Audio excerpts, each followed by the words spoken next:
welcome back to my Java tutorials. In this video I will talk about packages, what are the types of packages, and also go through some coding examples. First, let's understand what is the meaning of package. Package means it's a bundle, right? So package is useful for grouping of classes and interfaces. Package in Java is a mechanism to encapsulate where you can group all related classes or subclasses. Now let's understand the benefits of these packages. The first one is accessibility and reusability. It is similar to our real-time stuff. So when you organize anything properly, we can easily access, right? Similar to that, if the code organization or structure is good, so that we can easily accessible the code without any confusion. And if you think the code is already implemented, without rewriting the code, we can easily use that one, right?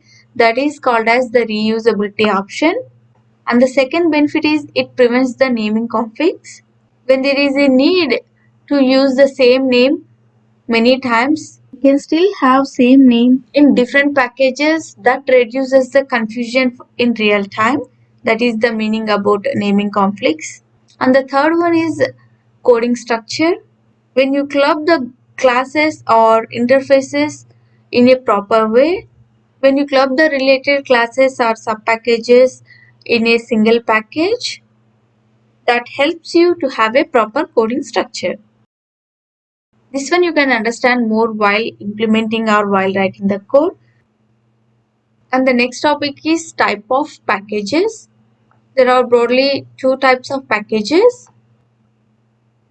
The first one is user-defined package and the second one is built-in package.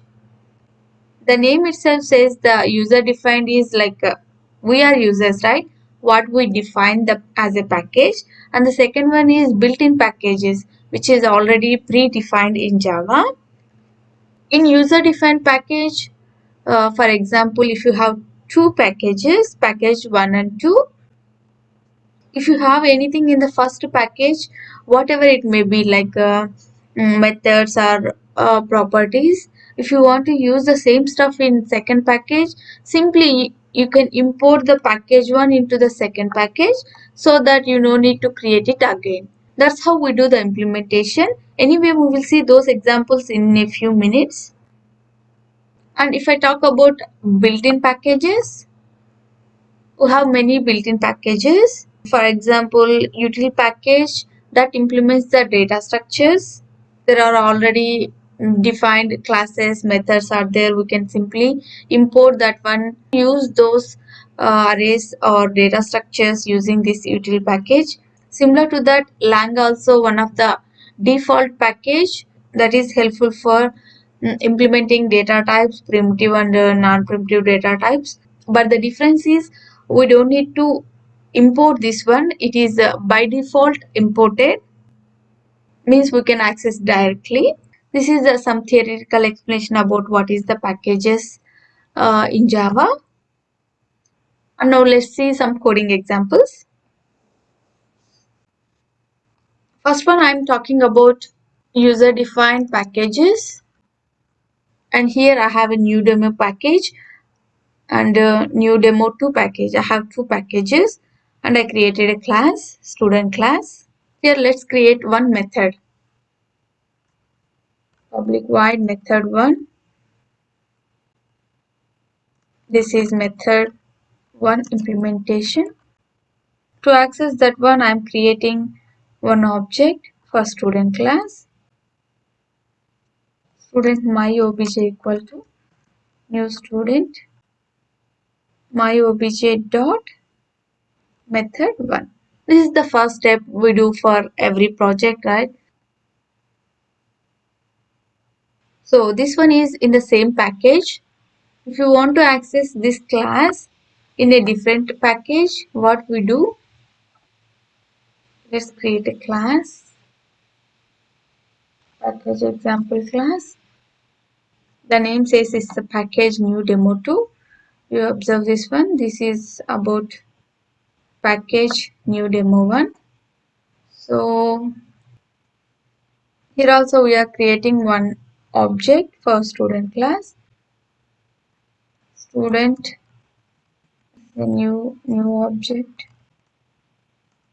Do you guys observe one thing here?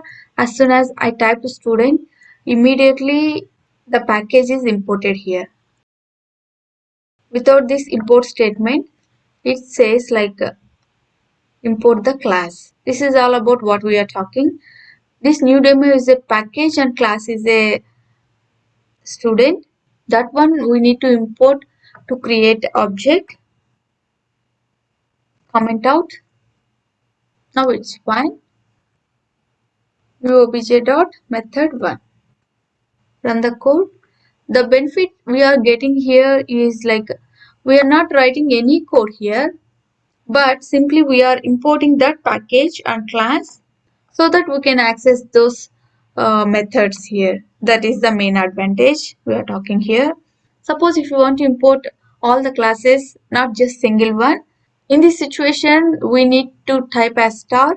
Star means like all the classes, interfaces, packages, overall, whatever is there in the specific package.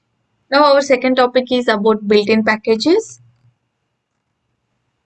Let's remove this one. In our previous example, we have seen the scanner class, right?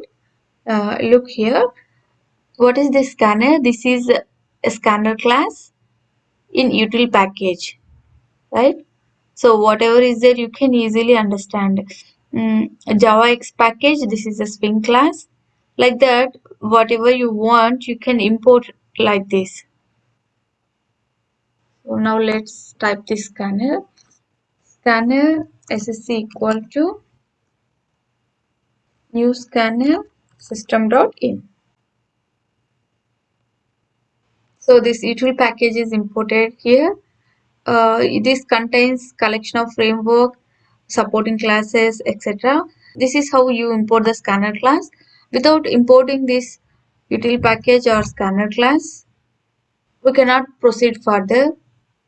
It specifically says import the class first. So we need to import the scanner class.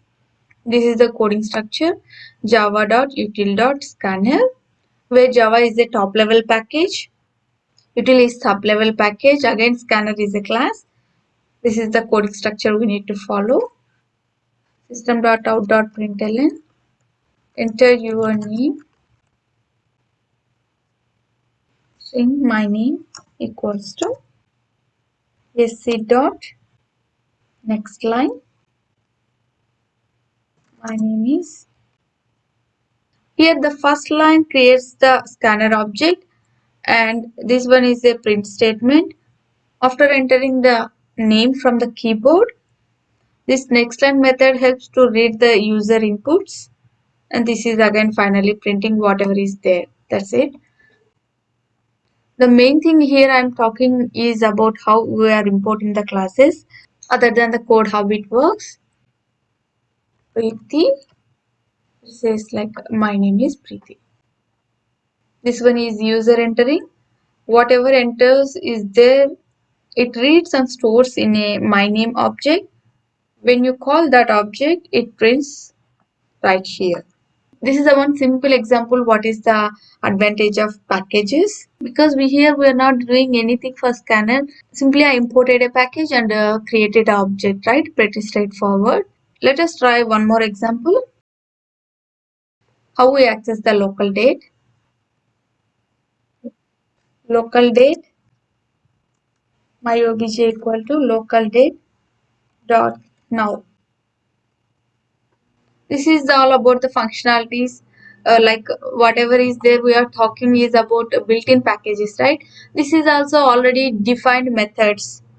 The main advantage of this ID is whatever we type it automatically imports. That's the reason I am commenting this one and again talking about that. Just give the print statement and run. This is the month, date and year. Using this method it calls the local time and stores here. When we call that one here, it prints the date here. But when you want to access all this stuff, we need to import this package, local date time package, right? There are a lot of packages already defined. If you want to have hands-on experience, go ahead and practice one by one. What are the user-defined packages? What are the built-in packages in Java? That's how you'll gain more. Guys, this is all about today's video. I hope you enjoy watching my tutorials. See you in my next video. Stay tuned and happy learning.